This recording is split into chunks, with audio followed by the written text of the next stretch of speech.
The body of the late President Emilio Mwai Kibaki will make its final journey to State House in Nairobi, where he was a resident for a decade before being moved to the Nyayo National Stadium, where a state funeral service will be held. Today, the military conducted a rehearsal ahead of the funeral service tomorrow on how the gun carriage will travel and the route it will take. And as Leila Mohammed reports, dignitaries from across the region are expected to join Kenyans to honor the departed leader. It will be another early morning affair at the Lee Funeral Home Friday morning, when the escort team from the Kenya Defence Forces will accompany the body of Kenya's third president to the house on the hill, where he lived and conducted matters of state for a 10-year run. According to the Traffic Department of the National Police Service, certain roads where the procession will pass will be closed off for the better part of the morning as officers line the route to ensure safe passage as well as give the former leader their last salute. At 6:45 a.m., the body will leave the Lee Funeral Home and will be driven down Valley Road and then onto Kenyatta Avenue before making a detour up State House Road. It will enter State House via Gate A, the presidential entrance which he used several times.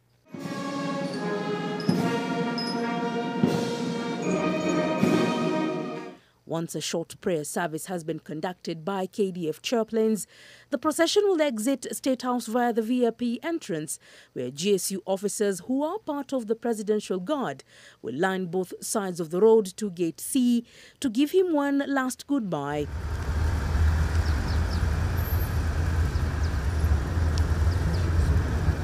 Whilst 3 military police outriders from the Kenya Army have ridden at the front of the gun carriage all week. Once the procession leaves State House, 2 Kenya police outriders will take charge and will be followed by a blue Mercedes and a military truck carrying servicemen escorting the body. The gun carriage will at this stage take over the transport duties at State House and will have the Kenyan flag and the late Kibaki's presidential standard mounted on the opposite ends of the coffin that will already be draped in the national flag. The soldiers will march in front and behind in a formation of 3 parts drawn from the units that form the Kenya Defence Forces. Right behind them, Brigadier Jeff Nyaga will take point leading the team of pallbearers, all full colonels, who will flank the gun carriage from the sides. 2 army colonels will be slightly in front of the rest, making a V-shape with the brigadier at the tip. A similar formation led by Brigadier Joachim Mwamburi was on hand to undertake this very duty in 2020. Behind the procession will be an open-back Land Rover carrying the Chief of Defence Forces, his Vice Chief of Defence Forces and the 3 service commanders. President Uhuru Kenyatta's motorcade will follow slowly behind and take cue from the military commanders in charge of the program. Brigadier Nyaga's duty once the gun carriage arrives at Nyayo will be to lead the pallbearers and the carriage around the stadium before stopping at the large tent on the field, where a special cart will be used to move the casket to the special table where it will rest throughout the interdenominational prayer service. At the clergy's table, various religious leaders will sit facing the body. The family will sit at the right side of the clergy, while the generals who form the leadership of the KDF will sit on the left side of the casket. The pallbearers will sit on the right, with the choir right behind.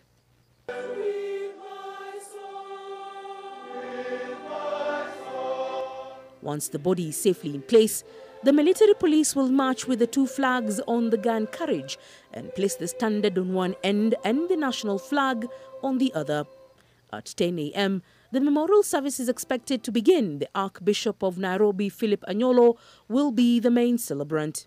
This is a prayer that is compact in the Catholic sense, where we have a send-off of our Christian, because we believe that his soul will rest in heaven.